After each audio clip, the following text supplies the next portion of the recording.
Hello दोस्तों, आप सबका एग्जाम बुक एकेडमी में स्वागत है। आज हम एनसेल एग्जाम के लिए जीके पढ़ने वाले हैं और आज हमारा जीके का पार्ट 10 रहेगा। इसमें जो भी प्रश्न रहेंगे एग्जाम के लिए बहुत ही महत्वपूर्ण है। तो हम देखते हैं पहला प्रश्न, ध्वनि की तीव्रता किस माध्यम में अधिक होती है। हमें बताना है कि ध्वनि की तीव्रता किस माध्यम में अधिक होती है। तो इस क्वेश्चन का जो राइट आंसर होगा ऑप्शन नंबर 1, धातु में। तो ध्वनि की जो तीव्रता होती है धातु में अधिक होती है।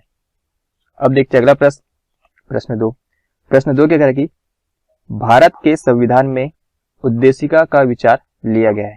हमें बताना कि भारत के संविधान में उद्देशिका के विचार कहां से लिए गए हैं।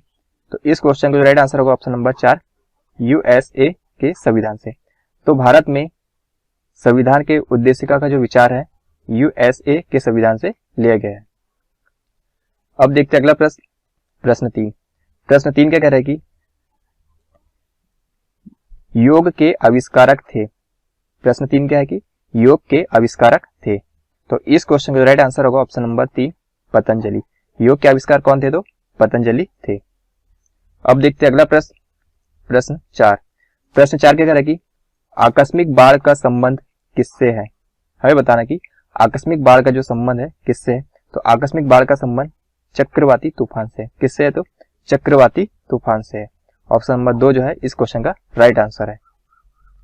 अब देखते हैं अगला प्रश्न, प्रश्न 5 क्या कह रहा है कि प्राइमरी मेमोरी जमा करती है। हमें बताना कि प्राइमरी मेमोरी जमा करती है केवल डाटा, केवल परिणाम, केवल प्रोग्राम, ये सभी। तो जो प्राइमरी मेमोरी होती है यह डाटा को भी जमा करती है, परिणाम को भी सेव करके रखती है और प्रोग्राम को भी सेव करके रखती है। तो ऑप्शन नंबर जो 4 होगा इस क्वेश्चन का राइट आंसर होगा ये सभी। तो प्राइमरी मेमोरी जो होती है वह डाटा, परिणाम और प्रोग्राम इन तीनों को जमा करके रखती है। अब देखते हैं अगला प्रश्न, प्रश्न 6 क्या कह रहा है कि मौलिक अधिकार किसके संविधान से गृहीत किए गए हैं। प्रश्न 6 क्या है कि जो मौलिक अधिकार है किसके संविधान से लिए गए हैं। तो इस क्वेश्चन का राइट आंसर होगा ऑप्शन नंबर 1, अमेरिका से। तो मौलिक अधिकार जो है अमेरिका से लिए गए हैं। अब देखते हैं अगला प्रश्न, प्रश्न 7 क्या कह रहा है कि सीयूकी नामक यात्रा विवरण निम्नलिखित में से किससे जुड़ा है। हमें बताना कि सीयूकी नामक जो यात्रा विवरण है किससे जुड़ा है। तो इस प्रश्न का जो राइट आंसर होगा ऑप्शन नंबर 4, हैंसोंग से। तो सीयूकी नामक जो यात्रा विवरण है यह हैंसोंग से जुड़ा है। अब देखते हैं अगला प्रश्न, प्रश्न 8 क्या कह रहा है कि सुंदरवन डेल्टा का निर्माण करने वाली नदियां है। हमें बताना कि सुंदरवन डेल्टा का निर्माण करने वाली नदियां कौन सी है। तो सुंदरवन डेल्टा का निर्माण करने वाली नदियां की बात करें तो गंगा और ब्रह्मपुत्र है। कौन सी है? तो गंगा और ब्रह्मपुत्र है। तो ऑप्शन नंबर जो 1 है इस क्वेश्चन का राइट आंसर है। अब देखते हैं अगला प्रश्न, प्रश्न 9 क्या कह रहा है कि सोनार में क्या प्रयुक्त होती है। हमें बताना है कि सोनार में क्या प्रयुक्त होती है। तो इस प्रश्न का जो राइट आंसर होगा ऑप्शन नंबर 1, परसव तरंगे। तो सोनार में परसव तरंगे का उपयोग किया जाता है। अब देखते हैं अगला प्रश्न, प्रश्न 10 क्या कह रहा है कि राष्ट्रीय एड्स अनुसंधान संस्था कहां पर है। हमें बताने की राष्ट्रीय एड्स अनुसंधान संस्था कहां पर है। तो यह संस्था पुणे में है। कहां पर है? तो पुणे में है। तो ऑप्शन नंबर जो 4 है इस क्वेश्चन का करेक्ट आंसर है। अब देखते हैं अगला प्रश्न, प्रश्न 11 क्या कह रहा है, Google, Yahoo, MSN, Netscape, navigator इत्यादि वेबसाइट है। इस क्वेश्चन का राइट आंसर होगा ऑप्शन नंबर 4, ये सभी क्या है? तो एक सर्च इंजन है।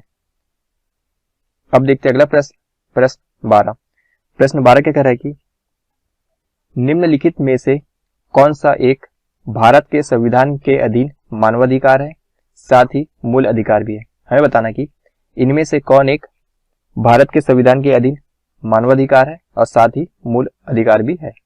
तो इस क्वेश्चन का राइट आंसर होगा ऑप्शन नंबर 2। तो जो शिक्षा का अधिकार है यह एक मानवाधिकार भी है और साथ ही मूल अधिकार भी है। अब देखते हैं अगला प्रश्न, प्रश्न 13 क्या कह रहा है कि मणिमेखलाई के लेखक कौन है। हमें बताना है कि मणिमेखलाई के लेखक कौन है। तो मणिमेखलाई के जो लेखक है सतनार है। कौन है? तो सतनार है। तो ऑप्शन नंबर जो 2 है इस क्वेश्चन का करेक्ट आंसर है। अब देखते हैं अगला प्रश्न, प्रश्न 14 क्या कह रहा है कि भारत में वर्षा की अधिकतम मात्रा किससे प्राप्त होती है? हमें बताना कि भारत में जो वर्षा की जो अधिकतम मात्रा होती है किससे प्राप्त होती है?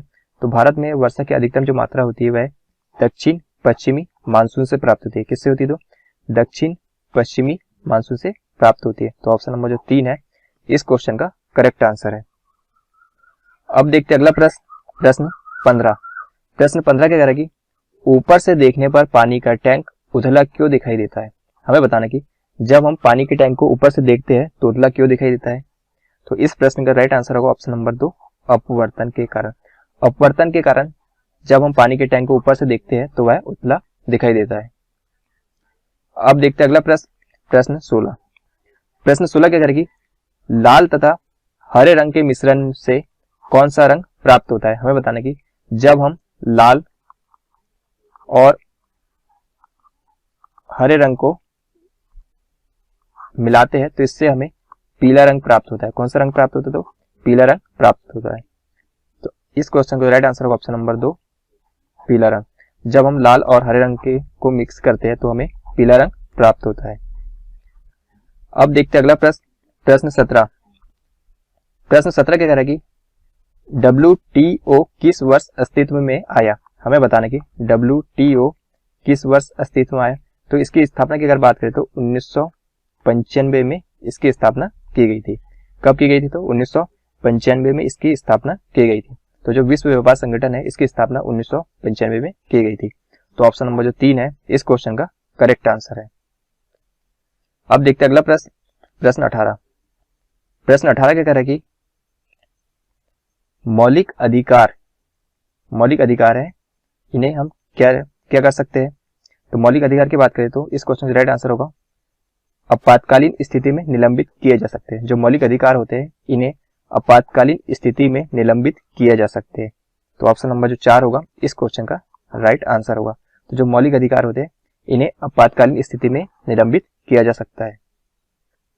अब देखते हैं अगला प्रश्न 19।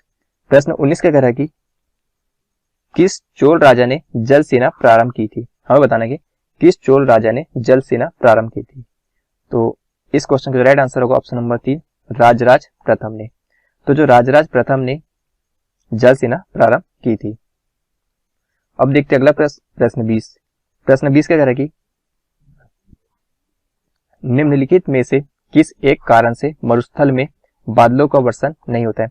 हमें बताना कि किस कारण से मरुस्थल में बादलों का वर्षण नहीं होता है। तो इस प्रश्न का जो राइट आंसर होगा ऑप्शन नंबर 2, निम्न आर्द्रता। तो निम्न आर्द्रता के कारण मरुस्थल में बादलों का वर्षण नहीं होता है। अब देखते हैं अगला प्रश्न 21। प्रश्न 21 क्या कह रहा है कि समुद्र की सीपी किस कारण से सुनहरी दिखाई देती है? हमें बताना है कि जो समुद्र की जो सीपी है किस कारण से सुनहरी दिखाई देती है? तो जो समुद्र की सीपी होती है वह विवर्तन के कारण, किसके कारण? तो विवर्तन के कारण हमें सुनहरी दिखाई देती है। तो ऑप्शन नंबर जो 1 है इस क्वेश्चन का करेक्ट आंसर है। अब देखते हैं अगला प्रश्न 22। प्रश्न 22 क्या कह रहा है कि WTO का मुख्यालय कहाँ है? हमें बताना कि WTO का मुख्यालय कहाँ है? तो WTO का जो मुख्यालय है जेनेवा में है। कहाँ पर है? तो जेनेवा स्विट्जरलैंड में है। तो ऑप्शन नंबर जो 4 होगा इस क्वेश्चन का करेक्ट आंसर होगा। अब देखते हैं अगला प्रश्न 23। प्रश्न 23 क्या कह रहा है कि किस वाद ने संसद को मौलिक अधिकारों में संशोधन का अधिकार दिया है? हमें बताना कि किस वाद ने संसद को मौलिक अधिकारों में संशोधन का अधिकार दिया है? तो केशवानंद जो भारतीय वाद है, कौन सा? तो केशवानंद भारतीय वाद ने संसद को मौलिक अधिकारों में संशोधन का अधिकार दिया है। तो ऑप्शन नंबर जो 1 है इस क्वेश्चन का राइट आंसर है। अब देखते हैं अगला प्रश्न 24। प्रश्न 24 क्या करेगी? इतिहास के पिता की पदवी सही अर्थों में निम्न में से किससे संबंधित है? हमें बताना कि इतिहास के पिता की जो पदवी है सही अर्थों में किससे संबंधित है?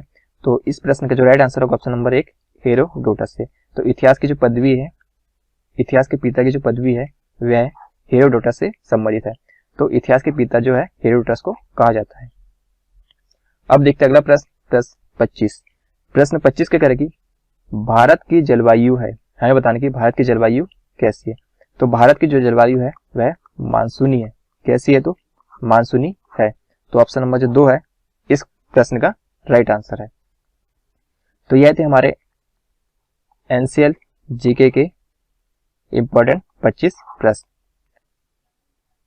यदि यह क्लास आपको पसंद आई तो इस चैनल को सब्सक्राइब करें। धन्यवाद।